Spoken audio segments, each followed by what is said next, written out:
Hello friends, welcome to SSC coaching centre. दोस्तों, आज के वीडियो में हम बात करने वाले हैं रीजनिंग के प्रश्नों की। और दोस्तों, रीजनिंग की मैं बात करूं तो प्रश्न आपके सामने लिखा हुआ है स्क्रीन पर। ठीक है। जो बच्चे रेगुलर टीचिंग करते हैं, पढ़ाई करते हैं, बहुत सारे बच्चे ऐसे हैं जो पढ़ते भी हैं और पढ़ाते भी हैं, बहुत सारे बच्चे ऐसे।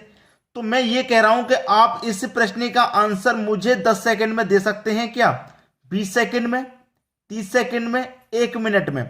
पेन और पेपर साथ में लेके बैठे हैं आज के प्रश्नों के लिए, क्योंकि आज के जो प्रश्न हैं बहुत ही धमाकेदार हैं। पेन और पेपर ले लें अभी के अभी और प्रश्नों को खुद से सॉल्व करके देखें एक बार।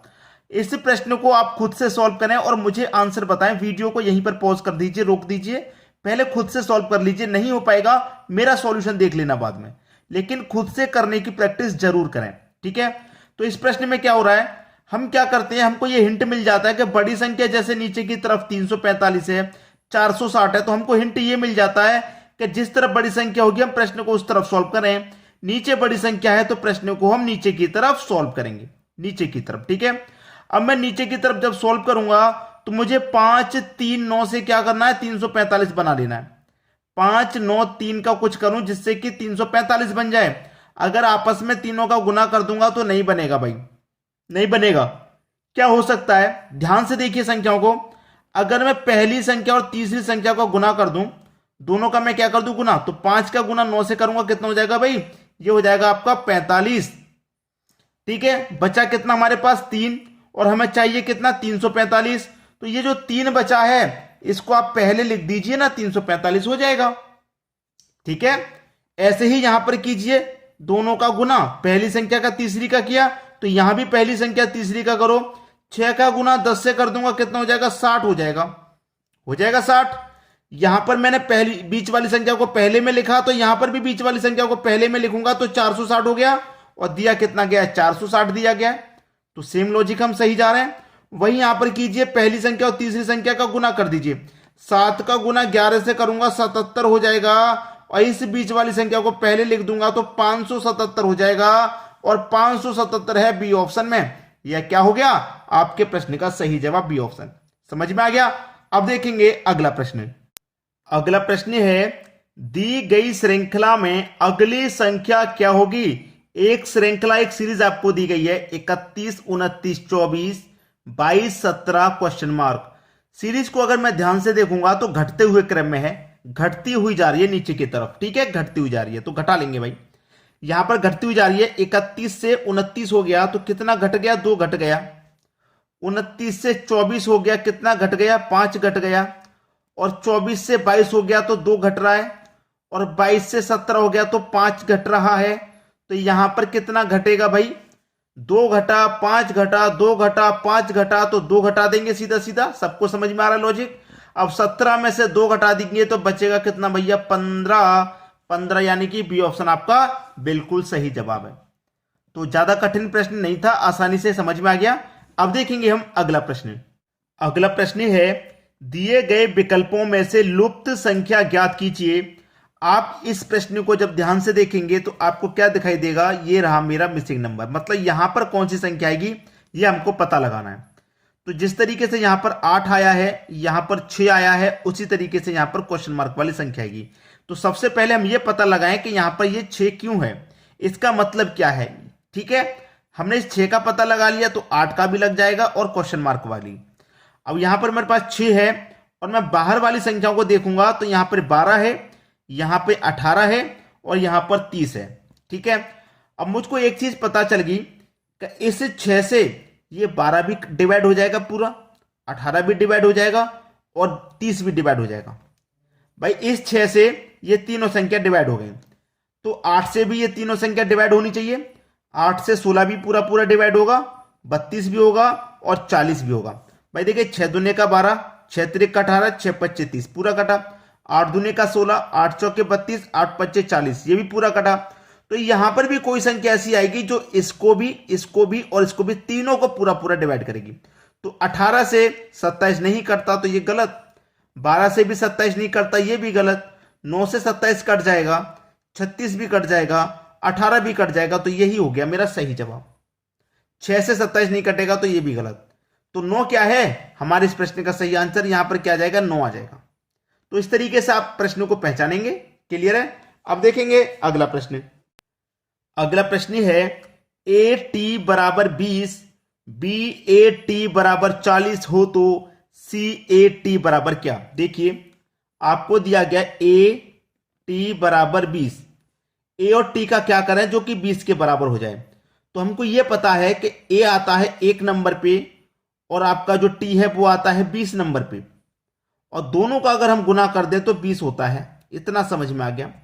अब हमें दे रखा है बी ए टी बराबर 40, बी आता है 2 नंबर पे, ए आता है 1 नंबर पे और टी आता है 20 नंबर पे। अगर यहां पर भी हम क्या करें आपस में गुना, जैसे यहां आपस में गुना किया ऐसे यहां पे, तो 2 का गुना 1 से करूंगा 2 और 2 का गुना 20 से करूंगा तो 40 हो जाएगा, और 40 ही दिया गया है। तो कंडीशन सेटिस्फाई। यहां पर जो लॉजिक लगा था वही यहां पर लगा, वही यहां पे लग जाएगा। सी ए टी बराबर क्या होगा भाई, सी आता है 3 नंबर पे, ए आता है 1 नंबर पे, टी आता है 20 नंबर पे। गुना कर दो आपस में, 3 1 कम 3, 3 का गुना 20 से कर दूंगा तो आपका आंसर आ जाएगा 60। यानी कि 60 कहां दे रखा है, सी ऑप्शन में। सी ऑप्शन आपके प्रश्न का बिल्कुल सही जवाब हो गया। अब देखेंगे अगला प्रश्न। अगला प्रश्न है दी गई श्रृंखला में अगली संख्या क्या होगी। एक श्रृंखला एक सीरीज दी गई है, 4 से 18 हो रहा है, 18 से फिर घट गया, फिर बढ़ गया, फिर घट गया, फिर बढ़ गया। इस तरीके से सीरीज चल रही है, एक बार घट रही है एक बार बढ़ रही है, और 2 संख्याएं पता लगानी है। तो आपको अच्छे से पता है कि जब बढ़ेगी घटेगी बढ़ेगी घटेगी इस तरीके से सीरीज हो तो वहां पर हम रिलेशन बनाते हैं एक संख्या को छोड़ करके। ठीक है भाई, बढ़ गई फिर घट गई फिर बढ़ गई, ऐसे जब सीरीज होगी तो एक संख्या को छोड़ के रिलेशन बनाते हैं। तो 4 से 8 हो गया तो क्या हो गया 4 प्लस, फिर एक संख्या को छोड़ेंगे, 8 से 12 हो गया, फिर यहां पे 4 प्लस, फिर 12 से यहां पर क्या हो जाएगा, फिर 4 प्लस कर दो, तो 12 में 4 जोड़ दूंगा क्या हो जाएगा भैया 16। ये बन गया सीरीज। अब जो छोटी हुई संख्या उनको बनाइए, 18 का रिलेशन 14 से बनेगा, तो 18 से 14 होने के लिए क्या होगा माइनस का 4, फिर 14 से क्या हो गया 10, यहां पर भी माइनस का 4, तो यहां पर भी क्या हो जाएगा माइनस का 4, तो 10 में से 4 घटा दूंगा क्या बचेगा 6, तो 16 और 6। आपके प्रश्न का आंसर क्या आया 16 और 6 आया। 16 और 6 कहां पे है भाई, बी ऑप्शन में। यह आपके प्रश्न का बिल्कुल सही जवाब। अब देखेंगे हम अगला प्रश्न। अगला प्रश्न है 5 का रिलेशन 35 से है तो 7 का रिलेशन किस संख्या से बनेगा भाई। बहुत ही शानदार प्रश्न, शुरुआत से कहता हुआ आ रहा हूं, पेन और पेपर लेके बैठे और इस प्रश्न का आंसर मुझे बताएं। मैं ये प्रश्न आपको होमवर्क के लिए देने वाला था लेकिन अभी नहीं दूंगा, मुझे नहीं लगता बहुत सारे बच्चे कर पाएंगे, बहुत कम बच्चे कर पाएंगे, मुझे ऐसा लग रहा है। ये तो आप सभी जानते हैं कि 5 से 37 कैसे 35 कैसे बनेगा भाई, 5 का गुना 7 से कर दो 35 बन गया। लेकिन यहां पर तो दोनों ही संख्या फाइंड करनी है। क्लियर, दोनों संख्या फाइंड करनी है। यहां कितने से गुना हो रहा है 11 का गुना यहां 5 से हो रहा है, यहां 7 का गुना कितने से हो रहा है 7 का गुना यहां 11 से हो रहा है, यहां 3 का गुना 8 से हो रहा है, यहां 9 का गुना 5 से हो रहा है, यहां 7 से गुना किया। अब यहां पर तो कहीं पे भी 7 से गुना नहीं हो रहा, कहीं पे भी। यहां 5 से गुना हो रहा है, यहां भी 5 से, यहां 11 से, यहां 8 से। 7 से जब यहां हुआ तो यहां पर तो कहीं भी 7 से गुना नहीं हो रहा है क्या, बिल्कुल भी नहीं हो रहा। अब लेकिन यहां पर प्रश्न को ध्यान से देख लो आप, एक बार ध्यान से देख लिया प्रश्न का आंसर आ गया। कैसे ध्यान से देख लिया मैं आपको बताता हूं। यहां पर देखिए मेरे पास क्या संख्या है 11, और यहां 7, यहां 3, यहां 5। पहली संख्या मैटर करेगी, पहली संख्या। मेरे पास ये जो पहली संख्या 5 है ये क्या है, एक अभाज्य संख्या है। क्या है, एक अभाज्य संख्या। अभाज्य संख्या का मतलब है प्राइम नंबर, प्राइम नंबर है अभाज्य संख्या का मतलब प्राइम नंबर। ठीक है, प्राइम नंबर। अब प्राइम नंबर है मेरी पहली संख्या, ठीक है, और प्राइम नंबर मेरी पहली संख्या है और मैंने गुना किससे किया है, अगली प्राइम नंबर से। 5 के बाद प्राइम नंबर क्या होता है 7 ही तो होता है, तो मैंने 5 का गुना अगले प्राइम नंबर से कर दिया। ऐसे भी देखिए यहां पर पहली संख्या प्राइम नंबर में क्या है भाई, 11 भी प्राइम है, 7 भी प्राइम है, 3 भी प्राइम है। ठीक है, अब 3 के बाद में प्राइम संख्या 5 होती है तो 5 से गुना होना था, लेकिन 8 से हो रहा है तो गलत। अब ये भी प्राइम है, ये भी प्राइम है, 7 प्राइम संख्या है। अब 7 के बाद में प्राइम नंबर क्या होता है, 11 होता है, बिल्कुल सही। तो यहां पर क्या आ जाएगा, हमारा 7 आ जाएगा। ठीक है, 7 आ गया, और 7 का गुना मैं उसके अगले प्राइम नंबर से करूंगा, यानी कि 11 से करूंगा, तो कितना हो जाएगा, 77 हो जाएगा। तो 7 और 77 ये आपका सही जवाब हो गया। क्लियर है। अब 11 का गुना 5 से हो रहा है, जबकि 11 का गुना उसके अगले प्राइम नंबर से होना था, 13 से होना था। तो जो प्राइम नंबर दिया गया उसका गुना उसके अगले प्राइम नंबर से हो रहा है इस प्रश्न में। यह बात आप ध्यान रख लें। समझ में आ गया सभी को।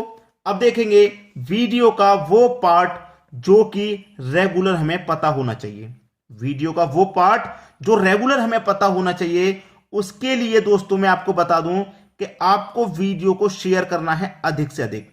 और वीडियो का टाइमिंग आपको मैं पहले बता चुका हूं कि सुबह के 11 बजे रेगुलर वीडियो आता है हमारा, दोपहर के 3 बजे रेगुलर वीडियो। 2 वीडियो तो रेगुलर आ रहे हैं हमारे। जो 8 बजे वाला जो वीडियो है, 8 बजे का जो आता है, वो फिलहाल मिसिंग चल रहा है। कभी अपलोड हो जाता है, कभी नहीं हो रहा, क्योंकि टाइमिंग की थोड़ी सी कमी है। लेकिन ये 2 वीडियो के लिए हम तो रेगुलर टाइम निकाल रहे हैं, आपको मैथ्स और रीजनिंग अच्छे से पढ़ा रहे हैं। तो आप टाइमिंग पर पूरा वीडियो देखिएगा, और वीडियो जो पसंद आए उसे शेयर करिएगा। और ऐसे ही हम आपके लिए अच्छे अच्छे प्रश्न लाते रहेंगे। ठीक है दोस्तों, वीडियो देखने के लिए आपका बहुत बहुत धन्यवाद।